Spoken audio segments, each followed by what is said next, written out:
बहुत समय पहले की बात है। पहाड़ों से घिरे एक देश में युद्ध चल रहा था।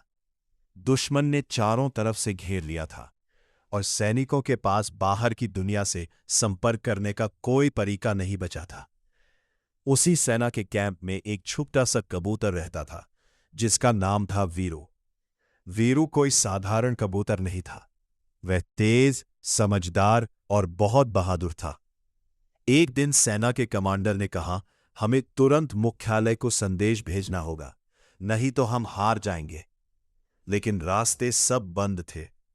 तभी एक जवान बोला, सर, हमारे पास वीरू है। यह कबूतर संदेश पहुंचा सकता है। कमांडर ने उम्मीद के साथ वीरू के पैरों में एक छोटा सा संदेश बांधा और उसे उड़ने के लिए कहा। वीरू आसमान में उड़ चला। रास्ता आसान नहीं था। तेज हवाएं, बारिश और दुश्मनों की गोलियां भी चल रही थी।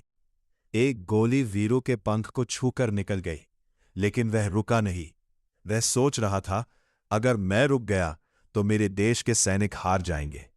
दर्द सहते हुए वीरू लगातार उड़ता रहा।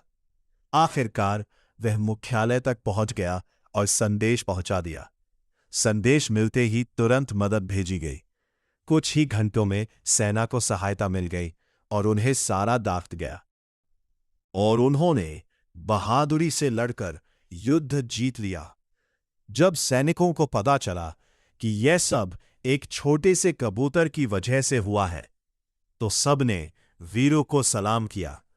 उसे प्यार से देश का सच्चा हीरो कहा गया। युद्ध जीतने के बाद भी वीरू की कहानी खत्म नहीं हुई।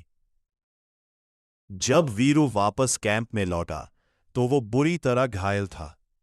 उसके पंख से खून बह रहा था और वो बहुत थक चुका था। सैनिकों ने तुरंत उसे उठाया और उसकी देखभाल शुरू कर दी। एक जवान ने कहा, अगर वीरू नहीं होता तो आज हम यहां नहीं होते। दिन रात उसकी सेवा की गई। धीरे धीरे वीरू ठीक होने लगा। अब वो पहले से भी ज्यादा मजबूत और समझदार हो गया था। नया मिशन, नई चुनौती। कुछ महीनों बाद फिर से खतरा मंडराने लगा। इस बार दुश्मन और चालाक था। उन्होंने सेना के सारे वायरलेस सिस्टम बंद कर दिए। कमांडर ने गंभीर होकर कहा, अब सिर्फ एक ही रास्ता है, वीरू। लेकिन इस बार मिशन और भी खतरनाक था। रात का समय, तूफान और लंबा सफर। वीरू को फिर से संदेश दिया गया। सैनिकों ने प्यार से उसके सिर पर हाथ फेरते हुए कहा, सावधान रहना दोस्त, देश को फिर तुम्हारी जरूरत है। तूफान से जंग, वीरू उड़ चला। आसमान में काले बादल छाए थे, बिजली चमक रही थी और तेज हवाएं उसे पीछे धकेल रही थी। एक पल के लिए वो डगमगाया, लेकिन फिर उसने अपने मन में कहा, मैं हार नहीं मान सकता। मेरा देश मुझ पर भरोसा रहेगा। वह बादलों को चीरते हुए आगे बढ़ता गया।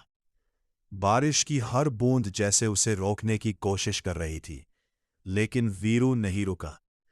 फिर से जीत। आखिरकार वीरू ने एक बार फिर संदेश सही जगह पहुंचा दिया। मदद समय पर पहुंची और इस बार भी सेना ने दुश्मनों को हरा दिया। अब वीरू सिर्फ एक कबूतर नहीं रहा, वह सेना का प्रतीक बन चुका था। उसके सम्मान में कैंप में एक छोटा सा स्मारक बनाया गया, जहां लिखा था, एक छोटे से पंखों वाले योद्धा ने हमें सिखाया कि असली ताकत दिल और हिम्मत में होती है।